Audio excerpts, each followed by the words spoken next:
श्री स्वामी समर्थ मित्रांनो, घट कसा बसवावा, घटस्थापना करताना या चुका करू नका. श्री स्वामी समर्थ मित्रांनो, अशीच घटस्थापना करा तरच पूजेचे पूर्ण फळ मिळेल. आणि ही एक चूक करू नका, नाहीतर तुमची पूजा निष्फळ ठरेल. मित्रांनो, घटस्थापना 2025 कशी करायची, कोणकोणत्या वस्तू वापरायच्या, त्या वस्तूंचं महत्त्व काय आहे आणि सर्वात महत्त्वाचं म्हणजे घट बसवताना कोणत्या चुका करायच्या नाहीत. हा व्हिडिओ संपूर्ण बघितल्यानंतर तुम्हाला घटस्थापनेबद्दलची प्रत्येक गोष्ट सखोलपणे समजेल आणि तुम्ही घरच्या घरी विधीपूर्वक घटस्थापना करू शकाल. घटस्थापना 2025 मुहूर्त तारीख 30 सप्टेंबर 2025 मंगळवार.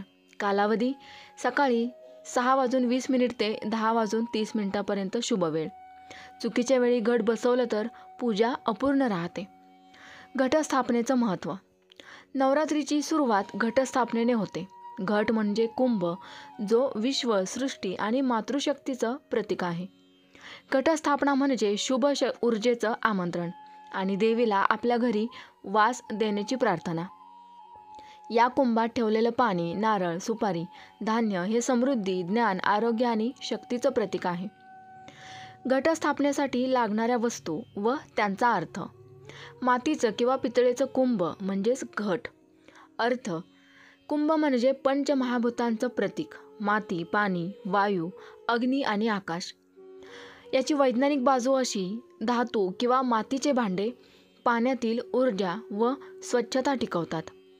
शुद्ध गंगाजल, ताम्हणाचं पाणी.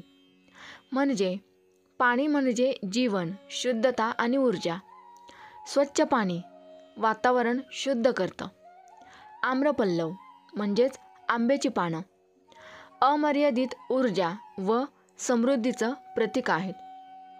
पानं, आंब्याची पानं अँटीऑक्सिडंट्स देतात, वातावरण शुद्ध ठेवतात. तसेच कुंभावर ठेवला जाणारा, घटावर ठेवला जाणारा नारळ देवीचा मुकुट, पवित्रता आणि बलिदानाचं प्रतीक आहे. नारळ शीतलता, शुद्धता आणि जीवनसत्वांनी समृद्ध असतो. सुपारी अखंडता दर्शवते. हळद कुंकू, अक्षता, चंदन मंगलकार्य आणि शुभत्वाचं प्रतीक आहेत. हळद अँटिसेप्टिक, चंदन मनाला शांत करणारं. धान्य सामान्यतः ज्वारी, गहू किंवा सात धान्य. पीक, अन्न व समृद्धी. अंकुरलेलं धान्य प्राणवायू निर्माण करतं. माती धान्य पेरण्यासाठी, जी देवीची प्रतिमा किंवा फोटो. पंचपल्लव म्हणजे 5 वेगवेगळ्या पानांचा उपयोग. त्यानंतर फुले, हार, नैवेद्य, फळं. या वस्तू का वापरायच्या? प्रत्येक वस्तू देवीचं वेगळं रूप दर्शवते. या वस्तूंमधून आध्यात्मिक ऊर्जा व सकारात्मक स्पंदनं निर्माण होतात.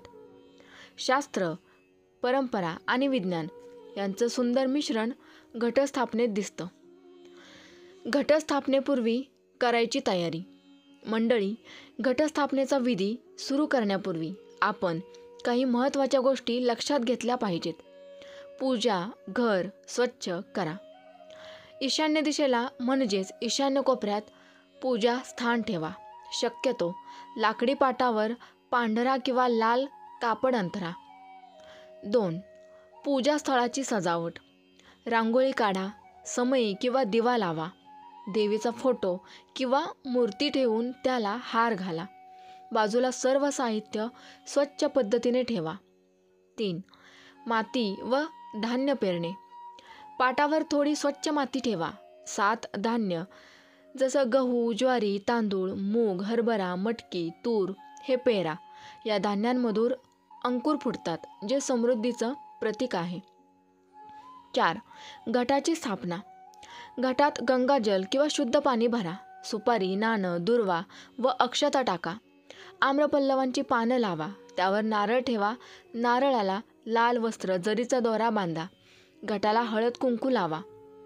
त्यानंतर 5. कलशपूजन.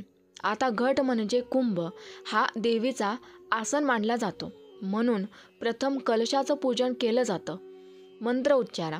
ओम अपवित्र पवित्रो व सर्वार्थागतोपि वाय स्मरेत पुंडरीकाक्ष स बाह्याभ्यंतर शुची अक्षता फुलं अर्पण करा.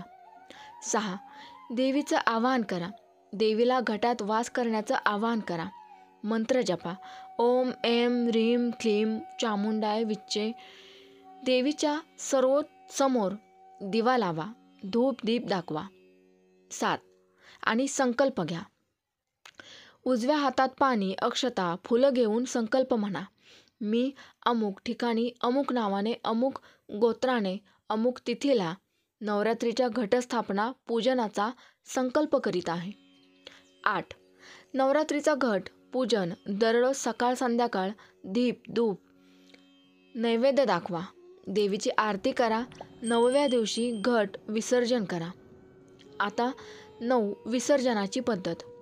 नवरात्री संपल्यानंतर घटातील पाणी घरातील झाडांना द्या. नारळ कुटुंबातील सर्वांनी प्रसाद म्हणून घ्या. अंकुरलेलं धान्य गायीला द्या. घटस्थापनेत या चुका नक्की टाळा. दूषित किंवा घाणेरडं पाणी वापरू नका. नारळाला केस कापू नका. घट डळमळीत ठेवू नका. नेहमी स्थिर ठेवा. पूजेत लोखंडी ताट भांडी वापरणं टाळा. तांबे पितळ किंवा स्टील वापरा. धान्य व माती वाया जाऊ देऊ नका. नवरात्रातील 9 देवींची रूपं.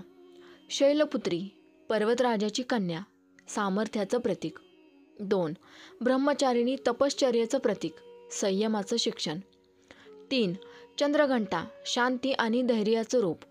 4. कुष्मांडा सृष्टीकर्ती, आरोग्य व तेज प्रदान करणारी माता. 5. स्कंदमाता मातृत्व व करुणेचं मूर्तिमंत रूप. 6. कात्यायनी शौर्य व न्यायाचं प्रतीक. 7. कालरात्री नकारात्मकतेचा नाश करणारी. 8. महागौरी शुद्धता व समृद्धीची देवी. आणि 9. सिद्धिदात्री ज्ञान सिद्धी व पूर्णत्वाचं वरदान देणारी. मित्रांनो, प्रत्येक दिवशी या 9 रूपांपैकी एका रूपाची पूजा केली की नवरात्रीचं यश संपूर्ण होतं. म्हणजे मंडळी, घटस्थापना 2025 ही फक्त पूजा नाही तर देवीला घराघरात वास देण्याचा सुंदर सोहळा आहे. योग्य मुहूर्त, 9 दिवसांची भक्ती आणि शुद्ध मन हीच खरी नवरात्री. श्री स्वामी समर्थ. जय जय स्वामी समर्थ. ही माहिती आवडल्यास व्हिडिओला लाईक करायला विसरू नका. तसेच चॅनेलवर जर का तुम्ही नवीन असाल तर चॅनेलला सबस्क्राईब नक्की करा. धन्यवाद.